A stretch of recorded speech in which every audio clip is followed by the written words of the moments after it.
မင်္ဂလာပါဒီနေ့တင်ဆက်ပေးမိကားလေးနာမည်ကတော့စစ်ခန့်တော်ရုံတင်ကားကောင်းဖြစ်ပါတယ်ကားလေးရဲ့အစမှာတော့လေးရုပ်ပေါ်မှာမပူလုံးနဲ့သူ့ရဲ့သားလေးထိုင်နေကြပါတယ်မပူလုံးကိုလေးရုပ်ပေါ်ကတန်ချောင်းကတနေရာမှာတွေ့ဘူးတယ်လို့ပြောပါတယ်မပူလုံးကအထင်မှားတာပါဆိုပြီးပြန်ပြောပါတယ်တန်ချောင်းက website တစ်ခုကရှာကြည့်တော့မပူလုံးကအပြာမင်းသမီးဖြစ်နေပါတယ်တန်ချောင်းကလည်းစိတ်မထိန်နိုင်ပဲမပူလုံးကိုကြပေးဖို့ပြောပါတယ်မပေးရင်မပူလုံးသားလေးကိုမပူလုံးရဲ့မြင်းစည်းနေတဲ့ဗီဒီယိုပြလိုက်မည်လို့ချင်းချောက်ပါတယ်မပူလုံးကလည်းမတက်တာတဲ့အဆုံးလုံးမည်လို့ဆုံးဖြတ်ခဲ့ပါတယ်တန်ချောင်းကိုမောင်ချောကလက်သီးနဲ့ထိုးလိုက်ပါတယ်။လေရုပ်ပေါ်ကတန်ချောင်းရဲ့အပေါင်းအပါတွေကိုပါပညာပြပေးလိုက်ပါတယ်။မောင်ချောကဘရင်မျိုးနွယ်ဖြစ်ပြီးတော့မဟုတ်တာမခံနိုင်တဲ့ရှာရှည်တက်ပါတယ်။မောင်ချောကရှာရှည်တက်ပေမဲ့စော်ကြည့်ပဲပါ။မောင်ချောကရုပ်ရည်လေးပြေဖြစ်ပြီးလူချစ်လူခင်ပေါ်များတယ်။မောင်ချောရဲ့ချစ်စနီးချောနာမည်ကမပူဖြစ်ပါတယ်။မောင်ချောလေရုပ်မှာရိုက်လိုက်တဲ့တန်ချောင်းကဝင်ကြီးသားပါ။ရဲတွေကမောင်ချောရဲ့အိမ်ကိုတန်ချောင်းကိုရိုက်တဲ့အမှုနဲ့လာကြပါတယ်။အိမ်မှာမောင်ချောမရှိပေမဲ့မောင်ချောစနီးမပူရှိနေပါတယ်။မပူကလာတဲ့ရဲတွေကိုကောင်းကောင်းဧည့်ခံတဲ့အနေနဲ့ရီလာလို့ဆဲလွတ်လိုက်ပါတယ်။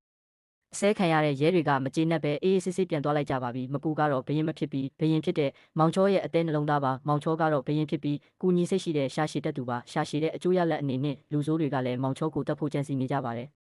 တန်ချောင်းရဲ့အဖေကသူ့သားကိုရိုက်သွားတဲ့မောင်ချောကိုအသေးတက်ဖို့ကျင်းဝါသွားပါတယ်မောင်ချောကတော့အဓိကဆက်ဆောင်မင်းသားဆိုတော့ဘာမှမဖြစ်ပဲမပူကပဲလူဆိုးတွေလက်ချက်နဲ့တည်သွားရတယ်မောင်ချောကလည်းဝမ်းနေပြီးငါတို့စီမှာအချိန်တွေကတိတ်မရှိပါလားလို့ပြောပြနေခဲ့ပါတယ်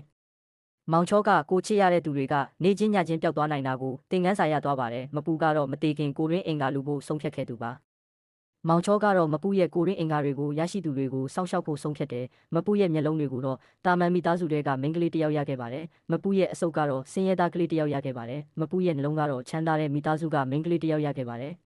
ဒီလူတွေအသက်ရှင်နေတဲ့၍မပူအသက်ရှင်နေသေးတယ်လို့ပဲလို့မောင်ချောကခံစားရပါတယ်လူဆိုးတွေကလည်းမပူရဲ့ကိုရင်းအင်္ဂါရထားတဲ့သူတွေကိုတတ်ဖို့ကြံတယ်။မောင်ချောကတော့ဒီလိုဖြစ်မခံနိုင်ဘူးဆိုပြီးကာကွယ်ပါပြီးမောင်ချောကမပူရဲ့ကိုရင်းအင်္ဂါရထားသူတွေကောင်းကောင်းရှိရဲ့လားပါဂရုစိုက်ပါတယ်။မောင်ချောကကလေးကိုအဝတ်စားဝယ်ပေးပြီးအစားအသောက်တွေလည်းကောင်းကောင်းကျွေးပါတယ်။မပူရဲ့နှလုံးရထားတဲ့သူကတော့ကောင်းလေးနဲ့အဆင်မပြေလို့စကားများနေတတ်ပါတယ်။မောင်ချောကတော့ထုံးစံအတိုင်းသူနဲ့မဆိုင်လဲရှာဝင်ရှိပြီးကောင်းလေးကိုပညာပေးပါတယ်။